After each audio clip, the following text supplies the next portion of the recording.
congolaise. Alors, Président Bandakani, avant de revenir sur cette décision, je voudrais quand même que nous revenions sur les enjeux de la crise qui a toujours secoué ce pays, la République démocratique du Congo.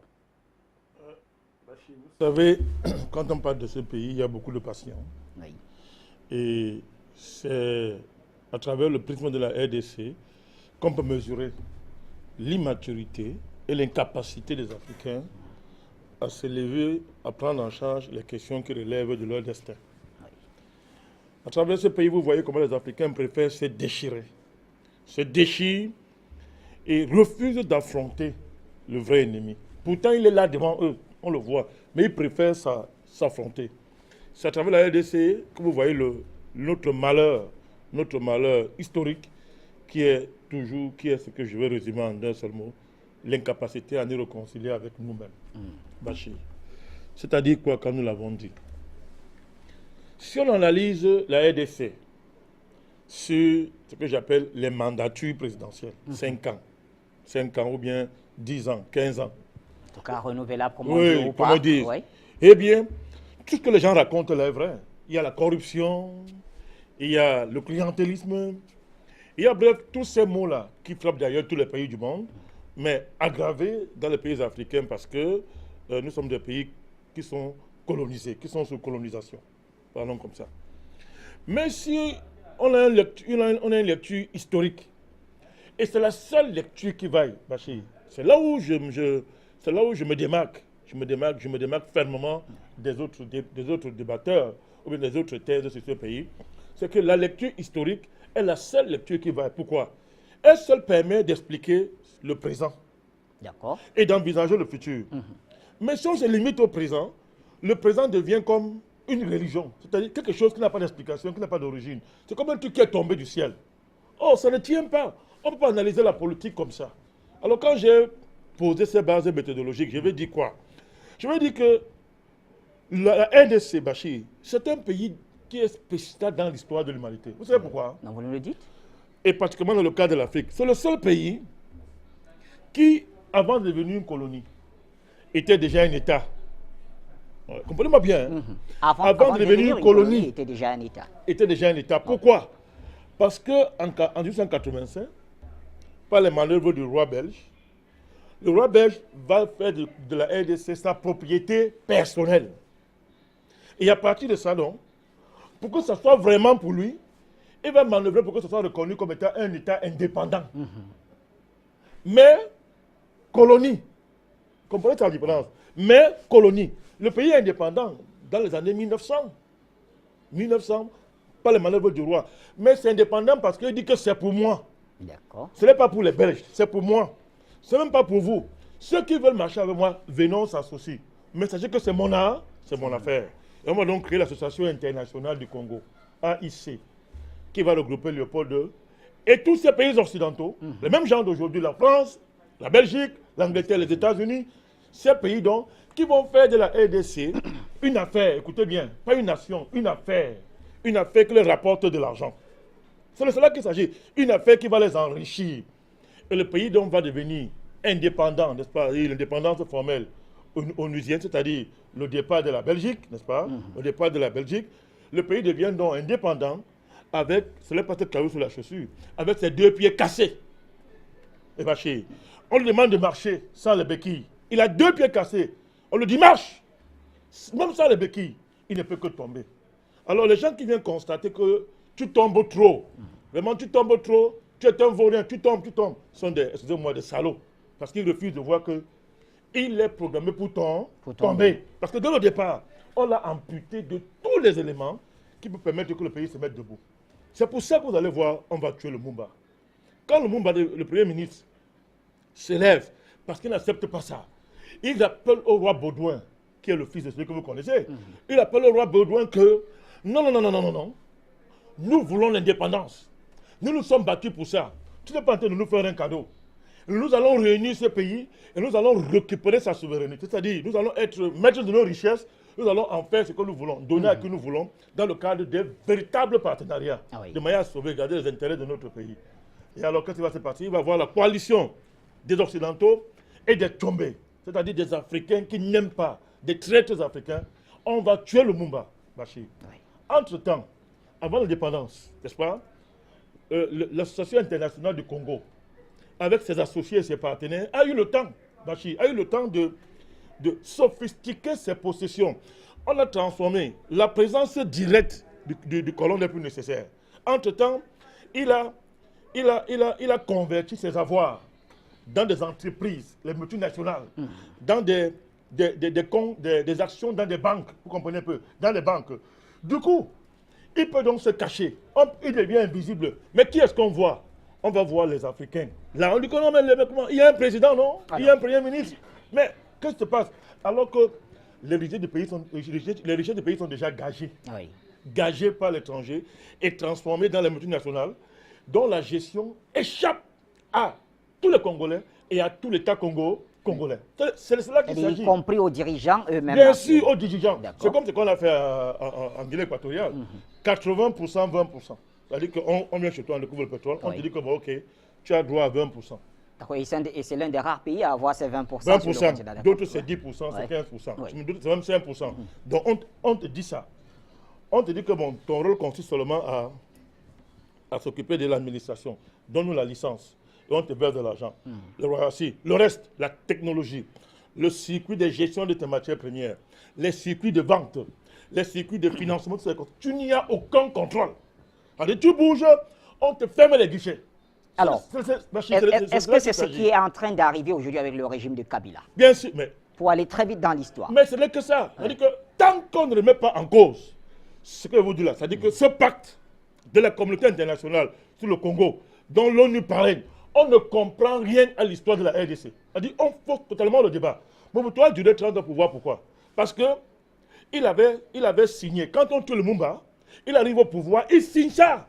C'est-à-dire, désormais, il dit que l'État du Congo endosse, accepte ces accords. Voilà pourquoi il a mis longtemps au pouvoir. Les Américains l'ont protégé. On sait qu'il avait matriculé à la CIA. Les Américains l'ont protégé. Les Américains l'ont protégé, tous les consorts, parce que Mobutu avait signé cette chose-là, Bachir. Il avait entériné cet accord-là. Donc, à partir de ce moment-là, ces gens disent que l'État fasse n'importe quoi. Mais garantissez-nous ces accords. Ne touchez pas à ces accords secrets qui font que la RDC est encore le seul pays du monde de Bachir, qui est indépendant, mais qui est un pays, comment on dit ça, avec un statut international, qui n'appartient pas à son pays, à sa population, mais qui appartient à plusieurs pays. Beaucoup de pays africains n'appartiennent pas à leur peuple, mais au moins ils ont pour interlocuteur, ou bien pour ennemi, un pays, le colon. Mais pour la RDC, c'est plusieurs colons qui se sont réunis pour faire de la RDC quelque chose d'international, mais pas soumis au droit international, mais soumis à l'arbitraire de ces pays-là qui contrôlent ce pays depuis bientôt 200 ans aujourd'hui. Donc, lorsqu'on parle de la RDC, à comprendre ça, on passe à côté. Alors, Kabila, lui, il a un problème. Son problème est simple. Il a dit que quand Mobutu est renversé parce que la guerre froide est terminée, il n'est plus utile aux Occidentaux. Alors, entre-temps, ils sont allés s'allier avec les Paul Kagame dans la nouvelle politique des Grands Lacs, où les Américains voulaient régner en seul maître. Alors donc, Kagame arrive au pouvoir et toute la région est soumise à une révolution. Le père de Kabila qui est là va s'allier avec les Kagame. Mais sauf que c'est un patriote, c'est un lumumbiste. Quand il arrive au pouvoir, il renie les accords. Il chamboule tout. La RDC entre dans une grande guerre. On appelait ça la guerre mondiale africaine. Où vous avez le Rwanda, tous les pays, le Rwanda, le Burundi, l'Ouganda, d'un côté, avec la France, les pays occidentaux, de l'autre côté, vous avez Kabila, qui va appeler l'Angola, et le Zimbabwe à son secours, pour essayer de chasser les Rwandais. Voilà à la contradiction principale, qui est que le pays a un statut spécial non garanti par le droit international. Deuxième contradiction, c'est la guerre civile du Congo. Vous voyez, cette guerre civile post-Mobutu qui va encore déchirer le pays d'un côté. Donc vous allez maintenant ajouter à ça le fait que les pays là qui ont conduit, qui ont participé, qui ont conduit à l'arrivée au pouvoir de Laurent Désiré Kabila vont dire que tu vas payer sa chair. Non seulement ils vont l'assassiner, n'est-ce pas? Et j'entends les gens me dire que c'est le fils qui a tué le père, sans apporter la moindre preuve. Il ne faut pas haïr quelqu'un à ce niveau-là quand même, Bachir. Donc ils vont donc créer cette guerre, on va tuer le père, et du coup donc, en plus les conséquences du génocide rwandais, nous venons d'avoir les informations de ce fameux colonel français, n'est-ce pas, qui dit ce que l'on dit depuis longtemps, c'est à savoir que la déstabilisation de la RDC est est l'œuvre directe de la France, qui pour revenir dans le jeu, s'imposer de nouveau aux Américains, est venue avec sa politique des grands lacs, soutenant le régime Abiyarimana. Sous couvert d'humanitaire, va donc ouvrir un couloir permettant l'expulsation des génocidaires. Ils vont aller où? En RDC. Voilà l'origine de l'insécurité qui règne dans cette partie de la RDC. Pourquoi on va attribuer ça au fils Kabila, Bachir? Pourquoi on lui attribue ça? Pourquoi ceux qui veulent son départ ne posent pas sur la table ces vrais débats, à savoir ce statut international qui fait que la RDC n'existe que sur papier. Il n'a aucun contrôle sur ses ressources. Et que à chaque fois qu'il y a un leader patriote qui veut changer ça, on lui dit que ok, tu veux changer, on va partitionner ton pays. On va le soudaniser. Lumumba a fait face à ça, avec les Tchombe. Oui. Ça n'a jamais changé. Mobutu a eu l'unité du pays, entre guillemets, parce que je vous ai dit qu'il avait vendu, il a entériné ça. Il a dit que, bon, ok, moi je vais même toucher ça. Le cinéma qu'il faisait de temps en temps, là, c'était pour distraire les gens. Le pacte avait été signé. Donc, double colonisation, statut spécial spécifique, non garanti par le droit international. Plus de 30 années de néocolonialisme le plus violent. Après, une deuxième guerre pratiquement mondiale africaine sur son sol. Le pays est colonisé non seulement par les Occidentaux, mais par des pays africains. Quand ces pays-là se retirent, ils s'en vont en insécurisant pour toujours l'Est du pays où il y a beaucoup de richesses. Alors, vous avez là, voilà la double contradiction de ce pays. Le pays est ingouvernable, c'est clair, il est ingouvernable. Les Congolais ne peuvent pas se parler entre eux.